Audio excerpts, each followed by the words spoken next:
Awesome. Yeah, we're excited to have you here. Yeah, I no think the problem. best way to kick it off is I kind of created a little list of some state specific little tax things to note out before we get into the federal stuff. So I'll just run down those. For Hawaii here, Social Security benefits are exempt.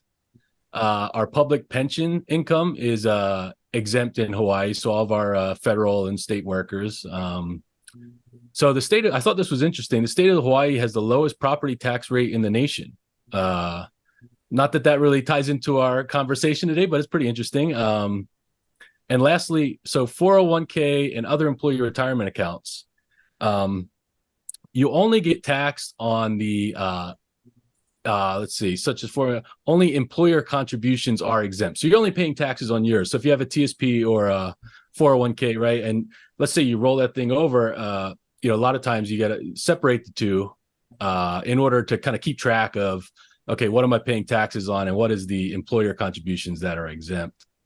So that's just a quick kind of rundown of some things that I thought were worth bringing up, and I just want to get your thoughts. I know you work with people all over the country and all different states, and just get your initial thoughts on Hawaii state tax.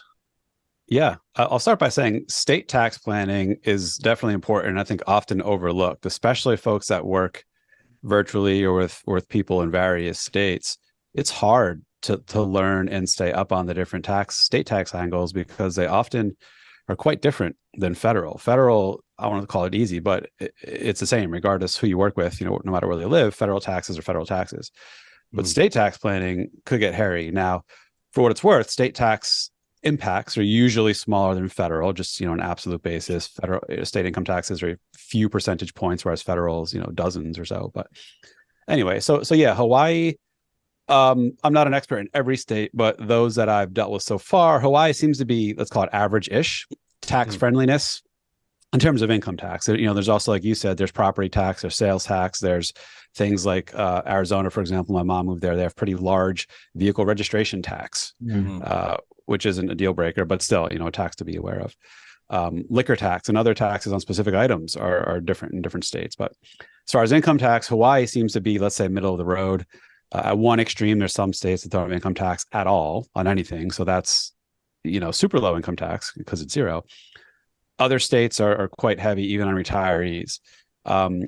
Different states have different retiree friendliness exclusions and provisions. So, for example, Illinois, Pennsylvania don't tax retirement income at all if it's IRAs, 401ks, TSPs, whatever. Different states have different age minimums. I think Pennsylvania maybe 62 you have to be, or maybe 60 for those exclusions. New Jersey, for example, my state, one of the higher tax states as a whole, but income tax for retirees is actually quite friendly. I'm oversimplifying, but if you have under $150,000 of gross income and you're over 60, I think it is, maybe 62, and no wages or negligible wages, in effect, all of your income is free from state taxation. Wow. Which is nice. Yeah. Because a lot of people were leaving New Jersey historically to go to lower tax states. And that was something New Jersey tried to change 6 or 7 years ago to try to keep retirees from, leaving as much as they have been. So in other states, like New York, for example, high tax state as well, their retiree income benefit is, I think it's $20,000 per person you can exclude from retirement incomes like IRAs, 401ks.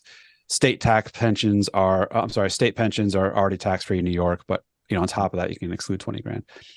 So with that said, Hawaii seems to be kind of middle of the road-ish in retiree tax friendliness from what I know so far. Gotcha. Yeah, and I feel like a lot of times people they get hung up on they look at some states where they're like no income tax, and not in all cases, but typically the state will make up for the taxes somewhere else, kind of like you pointed out, right? Whether it's vehicle registration or they need to sustain the government, so the taxes usually are made up somewhere else. Right. Yeah. It's not as easy as income tax. That's a big one, obviously, but property tax matters as well. So Right. one example is Texas. I've seen some people move, and anecdotally have heard of folks retiring to Texas because no income tax, but property taxes are quite large in Texas. So depending where you're coming from, that can be a big hit. states like Florida, I can't figure out how they make it work because their property taxes seem to be modest. They don't have income tax. Sales tax doesn't seem to be higher than usual.